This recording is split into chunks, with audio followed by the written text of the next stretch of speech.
예, 총리님 국정 운영하시느라 그리고 훼손된 민주주의를 복원시키시느라 고생이 많으십니다. 한 가지 여쭈고 싶은 게요. 대법원장은 어떤 자세여야 합니까? 총리님께서 보시기에 대법원장은 어떤 자세를 가져야 합니까? 글쎄요, 너무 갑작스러운 말씀이어서 저도 조금 어떻게 말씀드려야 될까 싶습니다만은 법관 일반으로 말씀드리면 예. 첫째는 주권자인 국민을 섬기고 받드는 자세, 두 번째는 그러면서 다루는 법의 원칙을 충분히 지키면서 충실히 지키면서 불편부당하고 공정하게 여러 가지 일들을 집행해 나가는 그 두 개가 기본이라고 생각합니다. 국민 주권과 법치 두 가지가 제일 중요한 마음에 담고 있어야 할 자세겠죠. 만일 그 자세를 갖지 않는다면 대법원장으로서 자격이 없는 거겠죠? 어려우십니까? 갑자기 가정법으로 질문 주셔서. 예. 아니, 법관의 자세, 총리님께서 말씀하신 그 자세를 견지하지 못하면 대법원장으로서 자격이 없는 거 아니겠습니까? 법관의 마음가짐과 자세를 지키지 못하면 법관으로서의 자격이 없다, 이렇게 네. 볼 수 있겠죠. 제가 왜 이 질문을 드리냐면요. 조희대 대법원장이 이름값을 한 희대의 제보 내용을 접했기 때문입니다.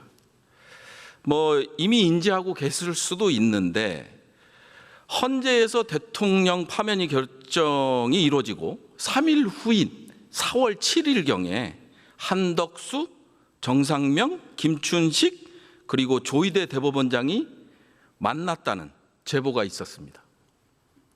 함께 자리했던 인물 면면도 놀랍지만 조희대 대법원장의 발언 내용은 가히 충격적입니다. 물론 제보 내용이긴 합니다. 그날 점심 식사 자리였는데요. 이 모임 자리에서 조희대 대법원장이 무슨 얘기를 했냐? 이재명의 사건이 대법원에 올라오면 대법원에서 알아서 처리한다 라고 했다고 합니다.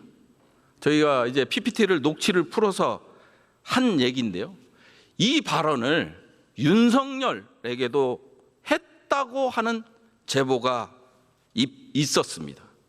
아까 총리님 말씀대로 법관은 공평, 무사하고 청렴해야겠죠? 그리고 공정성과 청렴성을 위반했을 때는 당연히 법관으로서 자질이 없는 것입니다. 이 제보 내용이 사실이라면 대법원장 스스로가 사법부의 독립 재판의 공정성을 훼손한 것을 넘어서 내란을 옹호하고 한덕수에게 정권을 이양할 목적으로 대선판에 뛰어든 희대의 사건입니다.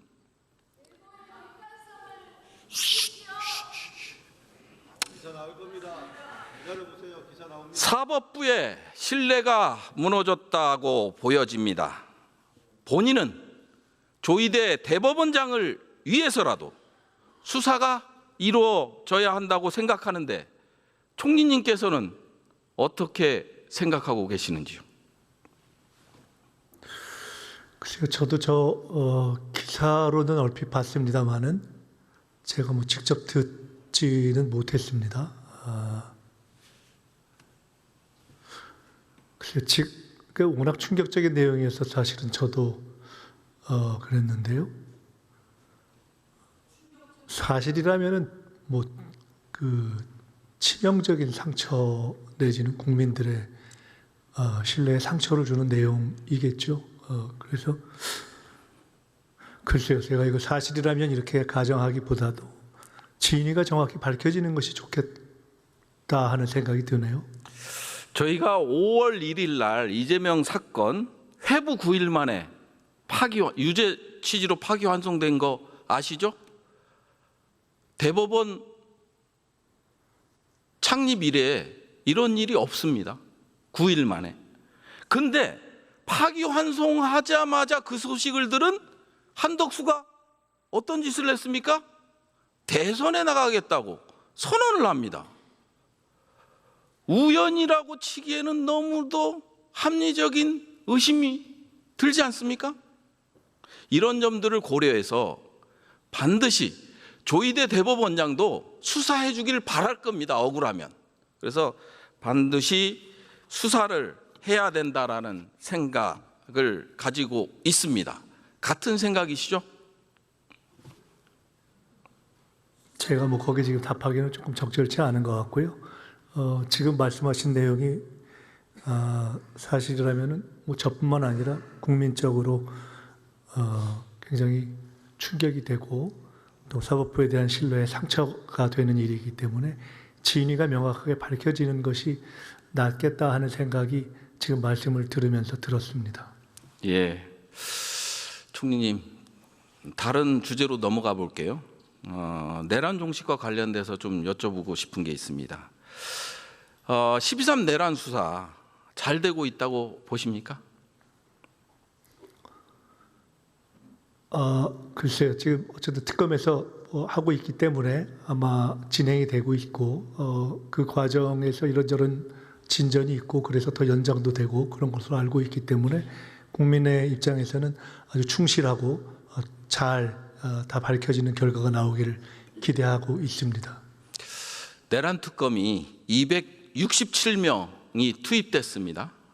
그리고 근데 이번 계엄에 투입된 군경이 4,700여 명입니다. 이 방대한 사건을 정해진 기간 내에 처리하자니 진상 규명 그리고 책임자 기소 제대로 이루어질지 저는 약간 의문스러움을 갖고 있거든요. 지금까지만 보더라도 내란 특검과 검찰에서 겨우 22명을 기소했습니다. 내란 우두머리 혐의로 윤석열을 기소했고요. 내란 중요 임무 종사자로 민간인 9명, 군인 12명을 기소했습니다. 제가 한 가지 사례를 갖고 왔는데요. 2021년 공군 성폭력 피해 사건 아시죠? 네. 이모 중사 사건. 이때 군검찰과 특검이 동시다발적으로 수사를 진행해서 23명을 기소했습니다.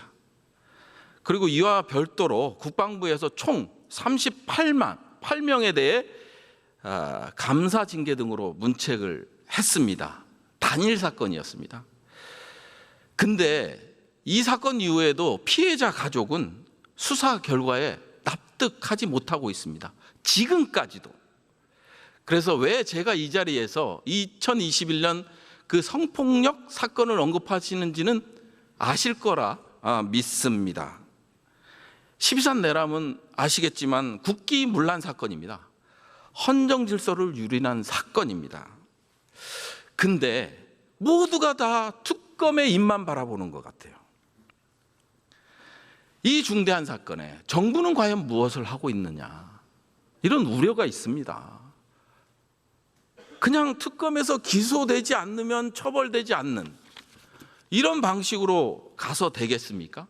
지금 현재 내란의 기획자들, 동조자들이 버젓이 아무 일 없었던 것처럼 제자리를 지키고 있습니다.